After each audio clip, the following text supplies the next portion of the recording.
KP Naushad അലിയെ പൊന്നാനിയിൽ വിജയക്കൊടി പാറിച്ച് പൊന്നാനിയുടെ ആവേശമായി പൊന്നാനിയുടെ പുതിയ ചരിത്രം രചിച്ചുകൊണ്ട് ആവേശപൂർവം പൊന്നാനിയുടെ താരമായി മാറിയ KP നൗഷാദ് അലി അദ്ദേഹത്തിൻ്റെ ചിട്ടയായ പ്രവർത്തനങ്ങളിലൂടെ പൊന്നാനിക്കാരുടെ നെഞ്ചിൽ ഇടം പിടിച്ച KP നൗഷാദ് അലി KP നൗഷാദ് അലി പൊന്നാനിയുടെ ഹൃദയം കവർന്നുകൊണ്ട് തീർച്ചയായിട്ടും വലിയ ആവേശമാണ്. പൊന്നാനിയുടെ ചരിത്രം തിരുത്തിക്കുറിച്ചുള്ള ജനവിധിയാണ്. തീർച്ചയായിട്ടും നമ്മൾ കടമകൾ കൂടുതൽ നിർവഹിക്കാൻ നമ്മളെ പ്രാപ്തരാക്കുന്നു ഈ വലിയ സ്നേഹവും പിന്തുണയും ഈ വിജയവും എന്നാണ് ഈ അവസരത്തിൽ എനിക്ക് പറയാനുള്ളത്. ആദ്യമായിട്ട് എല്ലാ പുകഴും ഇരൈവനുക്ക് എന്ന് പറയാൻ ആഗ്രഹിക്കുകയാണ്. രണ്ടാമതായിട്ട് ഇതൊരു പൊന്നാനി ആയതുകൊണ്ട് ഇതൊരു സാംസ്കാരിക പൈതൃകമുള്ള കേരളത്തിലൊരു സാംസ്കാരിക തലസ്ഥാനമാവേണ്ട ഒരു സ്ഥലമാണ് പൊന്നാനി. അത് ഉൾക്കൊണ്ടുകൊണ്ട് എനിക്കൊരു പഴയ കാക്കാജിയുടെ സിനിമയിൽ ദാഗ് എന്ന സിനിമയിൽ ഒരു ഡയലോഗ് പറയാനുണ്ട്. ഇസ്സത്തേം ഷൗറത്തേം ഉൽഫത്തേം ചാഹത്തേം सब कुछ इस दुनिया में रहता नहीं. आज मैं हूँ यहाँ, कल कोई और था, वो भी एक दौर था, ये भी एक दौर है എന്ന് കാക്കാജി, ഇന്ത്യൻ സിൽവർ സ്ക്രീനിലെ ആദ്യത്തെ സൂപ്പർ സ്റ്റാറാണ് കാക്കാജി. അദ്ദേഹത്തിൻ്റെ ഒരു ഡയലോഗ് ഉണ്ട്, അതാണ് എനിക്ക് ഓർമ്മ വരുന്നത്. തീർച്ചയായിട്ടും ഈ ഒരു ജനാധിപത്യ മാതൃക ഇവിടെ ഉയർത്തിപ്പിടിക്കുമെന്ന വാഗ്ദാനം ജനങ്ങൾക്ക് നൽകിയിട്ടാണ് ഞാൻ തെരഞ്ഞെടുപ്പ് പ്രചരണം നടത്തിയത്. ഇവിടുത്തെ എല്ലാ മനുഷ്യരെയും എല്ലാ പൊന്നാനിക്കാരെയും ചേർത്ത് പിടിച്ചുകൊണ്ട് ജാതി മത രാഷ്ട്രീയ സങ്കുചിതത്വങ്ങൾക്ക് അതീതമായ ഒരു നെഹ്റുവിയൻ ജനാധിപത്യ മാതൃക ഈ പൊന്നാനിയിൽ സ്വീകരിച്ച് മുന്നോട്ട് പോകുമെന്നുള്ളതാണ് എനിക്ക് നിങ്ങളോട് പറയാനുള്ളത്.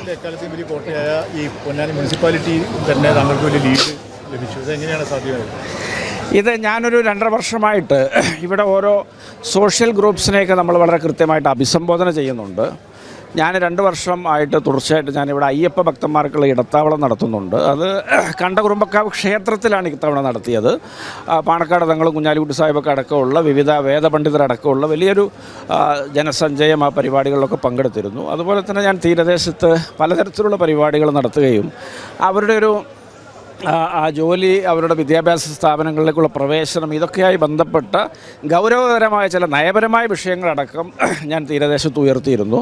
അതിൻ്റെ വലിയൊരു ഗുണഫലം ഉണ്ടായിട്ടുണ്ട്. പിന്നെ ഞാനിവിടെ ലേക്ക് ഷോർ ആശുപത്രിയുടെ ഒരു സ്ത്രീജന്യ രോഗങ്ങൾ, ovarian cancer, cervical cancer, uterus removal, ഇങ്ങനെയുള്ളൊരു സർജിക്കൽ ക്യാമ്പ് ഇവിടെ നടത്തി 105 ആളുകളെ നമ്മൾ ശസ്ത്രക്രിയക്ക് സൗജന്യമായി തിരഞ്ഞെടുത്തു. 31 പേരുള്ളത് പൂർത്തിയായി. അത്തരത്തിലുള്ള പരിപാടികൾ, ലിറ്ററേച്ചർ ഫെസ്റ്റിവൽ, സ്പോർട്സ് അക്കാദമി രൂപീകരണം, അങ്ങനെ നിരവധിയായ പദ്ധതികൾ നമ്മൾ 2.5 വർഷം കൊണ്ട് പൊന്നാനിയിൽ നടത്തിയിരുന്നു.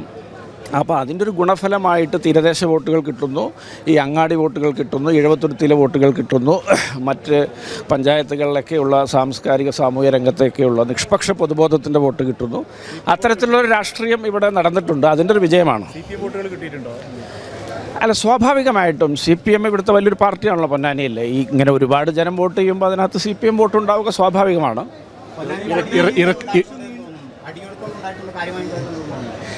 അല്ല, ഇതിനകത്ത് അടിയൊഴുക്കുകൾ ഉണ്ടായ ഇടങ്ങൾ ഉണ്ടായിട്ടുണ്ടാകാം. അതുപോലെ തന്നെ ഇപ്പോൾ ഈഴവത്തുരുത്തിയിലൊക്കെ നിങ്ങൾ മുൻവിധി കൊണ്ടാണല്ലോ ഇപ്പോൾ ഒരു അടിയൊഴുക്കിനെ പറ്റി നമ്മൾ എപ്പോഴും സംസാരിക്കുക. ഈഴവത്തുരുത്തിയിലപ്പോൾ എന്ത് അടിയൊഴുക്കാണ് ഉണ്ടായത് എന്ന് ഞാൻ ചോദിക്കാൻ ആഗ്രഹിക്കുകയാണ്. അപ്പോൾ ഒരു പൊതുവായ ഒരു പൊന്നാനിയിലൊരു ഈ എല്ലാ വിഭാഗങ്ങളും നമ്മളെ സഹായിച്ചിട്ടുണ്ട്. അപ്പോൾ അതിൻ്റെ ഭാഗമായിട്ട് എല്ലായിടത്തു നിന്നും ഉണർവുണ്ടായിട്ടുണ്ട്. ഇറക്കുമതി സ്ഥാനാർത്ഥി എന്ന ആക്ഷേപം കുറേ കേട്ടു. അല്ല, അതിനകത്ത് കാര്യമില്ലല്ലോ. കാരണം ഇവിടെ ഇപ്പോൾ ശ്രീരാമകൃഷ്ണൻ ഇവിടെ 2 തവണ മത്സരിച്ച് ജയിക്കുമ്പോൾ ഇവിടെ നാട്ടുകാരനായ അജയ് മോഹനായിരുന്നു സ്ഥാനാർത്ഥി. അപ്പോൾ അന്നില്ലാത്തൊരു നെറേറ്റീവ് ഇപ്പോഴുണ്ടാകുന്നത് അതിൻ്റെയൊക്കെ ഒരു പൊള്ളത്തരമൊക്കെ പൊന്നാനിയിലെ ജനം തിരിച്ചറിയും. ഞാൻ അത്തരം വിവാദങ്ങളോട് പ്രതികരിക്കാൻ പോയിട്ടില്ല. അതിലുപരിയാണ് പൊന്നാനിക്കാരുടെ ഒരു രാഷ്ട്രീയ പ്രബുദ്ധതയും ജനാധിപത്യ ഉത്ബുദ്ധതയും എന്ന് ഞാൻ തിരിച്ചറിഞ്ഞിട്ടുണ്ട്. മലപ്പുറം ജില്ലയിൽ LDF സംഭൂജിരാവുകയാണ്. നമുക്ക് നോക്കാം. അതങ്ങനെ ആക്ഷേപിക്കുന്നൊരു രാഷ്ട്രീയമൊന്നുമില്ല.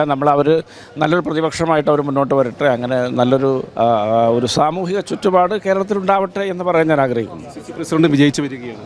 തീർച്ചയായിട്ടും വലിയ മുന്നേറ്റമാണ്. പിന്നെ തവനൂരിനെ സംബന്ധിച്ചിടത്തോളം അതിൻ്റെ സൂചനകളൊക്കെ തവനൂർ കഴിഞ്ഞ പഞ്ചായത്ത് തെരഞ്ഞെടുപ്പിന് വലിയ തോതിൽ ലഭ്യമാക്കിയിട്ടുണ്ട്. പക്ഷേ പൊന്നാനിയെ സംബന്ധിച്ചിടത്തോളം ഈ മുനിസിപ്പാലിറ്റി 3-2 ഭൂരിപക്ഷത്തോടു കൂടി LDF ജയിക്കുകയും ഈ മുനിസിപ്പാലിറ്റി തന്നെ ഈ തരംഗത്തിനിടയിൽ അന്ന് 4200 വോട്ടിൻ്റെ ലീഡ് ഉണ്ടാവുകയും ചെയ്തിട്ടുണ്ട്. അപ്പോൾ പൊന്നാനി ഒരു ദുഷ്കര ദൗത്യമായിരുന്നു. പക്ഷേ ജനങ്ങളെ വളരെ കൃത്യമായി നമ്മൾ അഭിസംബോധന ചെയ്തതിൻ്റെ ഫലമായിട്ടും സംസ്ഥാന ഗവൺമെൻറ്റിനോടുള്ള എതിർപ്പ്, സംസ്ഥാനത്ത് അനുകൂല രാഷ്ട്രീയ കാലാവസ്ഥ എല്ലാം ഒത്തുചേർന്നപ്പോൾ പൊന്നാനിയിൽ നല്ലൊരു വിജയമുണ്ടാകുന്നു എന്നാണ് ഞാൻ മനസ്സിലാക്കുന്നത്. അല്ല, സ്വാഭാവികമായിട്ടും CPM-നകത്തു നിന്നുള്ള ഒരുപാട് വോട്ടുകളൊക്കെ ഈ വലിയ ജനസഞ്ചയത്തിൻ്റെ വോട്ട് ഒഴുകുന്നതിൻ്റെ ഭാഗമായിട്ട് വന്നിട്ടുണ്ട്.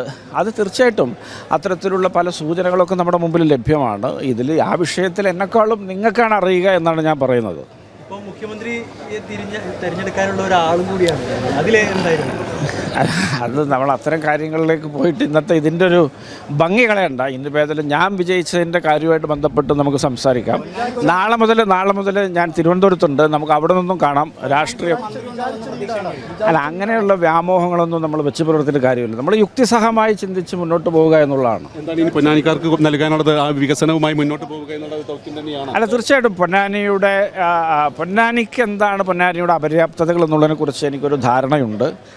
അത് പരിഹരിക്കാനുള്ള നടപടികൾ ഒന്നിനു പുറകെ ഒന്നായിട്ട് എല്ലാവരും ചേർത്ത് പിടിച്ചുകൊണ്ട് നമ്മൾ നടത്തും.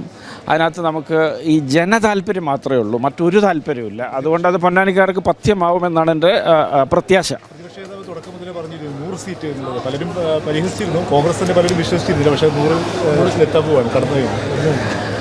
അല്ല, ഇത് നിങ്ങൾ ഈ പ്രതിപക്ഷ നേതാവ് VD സതീശൻ 2021 പ്രതിപക്ഷ നേതാവിന് ശേഷം അദ്ദേഹം പറയുകയും അല്ലെങ്കിൽ അദ്ദേഹം നിരീക്ഷിക്കുകയും അദ്ദേഹം പ്രവചിക്കുകയൊക്കെ ചെയ്ത കാര്യങ്ങളൊക്കെ യാഥാർത്ഥ്യമായി എന്നുള്ളതാണ് കേരളത്തിൻ്റെ ഒരു ഇതപര്യന്തമുള്ള രാഷ്ട്രീയ ചുറ്റുപാട്.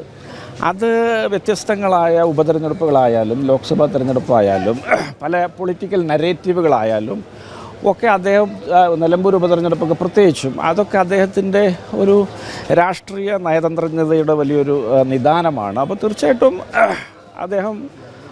അദ്ദേഹത്തിൻ്റെ അല്ല, അങ്ങനെ ഒരു കാര്യത്തിൽ പ്രത്യേകിച്ച് ഒരു ചോദ്യത്തിൻ്റെ ആവശ്യമില്ല. ഞാനതിനകത്ത് എനിക്കൊരു സംശയാലും അല്ലായിരുന്നു ഇത്രയും സീറ്റുകൾ കിട്ടുമെന്ന് ഞാൻ പ്രതീക്ഷിക്കുന്നു. അല്ല, ഞാൻ ഇദ്ദേഹം ഈ ഇലക്ഷനുമായി ബന്ധപ്പെട്ടൊരു പ്രഡിക്ഷൻ ചോദിച്ചുകൊണ്ട് മാത്രമാണ് ഞാനത് പറഞ്ഞത്. നമ്മൾ അങ്ങനെ ഒരു വിശദമായ ചർച്ചയിലേക്ക് ഞാനില്ല എന്ന് പറയാൻ ആഗ്രഹിക്കുകയാണ്. കാരണം ഞാൻ അതിന് ആളല്ല.